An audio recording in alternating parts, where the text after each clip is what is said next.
اللہ تعالیٰ کیا فرماتا ہے، بڑے غور طلب الفاظ ہے۔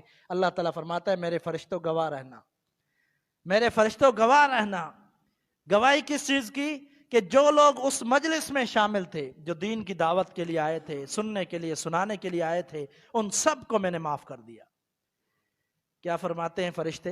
اے اللہ، ان میں کچھ لوگ ایسے تھے جو اپنی حاجت کے لیے آئے تھے، اپنے کام سے آئے تھے، ان کا مجلس سے کوئی سروکار نہیں تھا، دین کی بات سننے کے لیے نہیں آئے تھے، بلکہ وہ اپنے کام سے آئے تھے، اور وہاں جو لوگ بیٹھے تھے ان میں سے کسی کا کام تھا، اس سے ملنے آئے تھے۔ اللہ فرماتا ہے گواہ رہو، اس کو بھی میں نے معاف کر دیا۔ یہ دینی مجالس کی برکتیں ہیں۔ نحمدہ ونصلی ونسلم علی رسولہ الکریم، اما بعد فاعوذ باللہ من الشیطان الرجیم۔ کنتم خیر امت اخرجت للناس تأمرون بالمعروف وتنہون عن المنکر۔ عزیز ساتھیو، یہ ہماری خوش نصیبی ہے کہ قاری مشتاق صاحب ماشاءاللہ ہمارے درمیان موجود ہیں، سنجوروں سے تشریف لائے ہیں۔ پہلے تو ہم ان کا شکریہ ادا کرتے ہیں، کیونکہ ہمیں علم نہیں تھا ان کی آمد کا، لیکن الحمدللہ ان کا رابطہ ہوا تو انہوں نے بتلایا کہ آمد ہے، تو اس لیے ہم نے بھی الحمدللہ ایک پروگرام ترتیب دے دیا اور دعوت بھی چلائی، الحمدللہ ساتھیوں کو اطلاع بھی ملی۔ تو کیونکہ قاری صاحب بڑی دور سے تشریف لائے ہیں، تو کچھ ساتھی آ رہے ہوں گے، کچھ راستے میں ہوں گے، کچھ دوسری مساجد کے اندر نماز پڑھتے ہوں گے، وہاں سے فارغ ہو کر پھر آئیں گے، تو اس سے قبل میں انشاءاللہ 5-7 منٹ آپ سے کچھ بات کرنا چاہوں گا۔ بات یہی ہے کہ اللہ کے پیارے پیغمبر محمد رسول اللہ صلی اللہ علیہ وسلم کا دنیا میں آنا اور آپ صلی اللہ علیہ وسلم کا ایک مشن تھا۔ لوگ نبی علیہ الصلوۃ کے نام پر بڑے طریقے سے کھاتے پیتے بھی ہیں، آپ کا نام استعمال کر کے، آپ کی ولادت کا نام دے کر، کئی طریقوں سے اللہ کے رسول صلی اللہ علیہ وسلم کا نام استعمال کرتے ہیں، اور جو اصل رسول اللہ صلی اللہ علیہ وسلم کی بعثت کا مقصد ہے، اس کی طرف کوئی آنا نہیں چاہتا۔ بعثت کا مقصد کیا تھا؟ قولوا لا الہ الا اللہ، اے اہل مکہ، دنیا والو، کہہ دو لا الہ الا اللہ، اللہ کے علاوہ کوئی معبود نہیں ہے۔ یہ تمام انبیاء کی دعوت تھی، اور تمام انبیاء کی دعوت کیا تھی؟ کہ تم لوگ اللہ تعالیٰ کی عبادت کرو اور اللہ کے ساتھ کسی کو شریک نہ کرو۔ اور پھر اللہ تعالیٰ نے اس امت کی ایک خصوصیت بیان کی۔ پہلے یہ انبیاء کا کام ہوتا تھا کہ انبیاء دعوت دیتے تھے اللہ کے دین کی طرف، توحید کی دعوت دیتے، اللہ رب العالمین کے بتائے ہوئے احکامات لوگوں تک پہنچاتے۔ لیکن اس امت کی خاصیت یہ ہے کہ اللہ تعالیٰ قرآن مجید میں فرماتا ہے کنتم خیر امت اخرجت للناس، تم لوگ سب سے بہترین امت ہو، یعنی تمام امتوں میں سب سے افضل ترین امت امت محمدیہ ہے صلی اللہ علیہ وسلم۔ آپ صلی اللہ علیہ وسلم کی امت سب سے افضل ترین امت ہے۔ اس کی وجہ جو اللہ تعالیٰ نے قرآن مجید میں بیان فرمائی، یہ وجہ اکثر لوگوں کو پتہ نہیں ہے، اکثر لوگوں کو، حالانکہ قرآن میں بتایا، قرآن میں اللہ نے بتایا ہے کہ تمہارے افضلیت کا جو معاملہ ہے وہ کس وجہ سے ہے۔ اخرجت للناس، تم نکالی گئی ہو لوگوں کے لیے، تأمرون بالمعروف وتنہون عن المنکر، تمہارا یہ کام ہے کہ تم نیکیوں کا حکم دیتے ہو اور برائیوں سے روکتے ہو لوگوں کو۔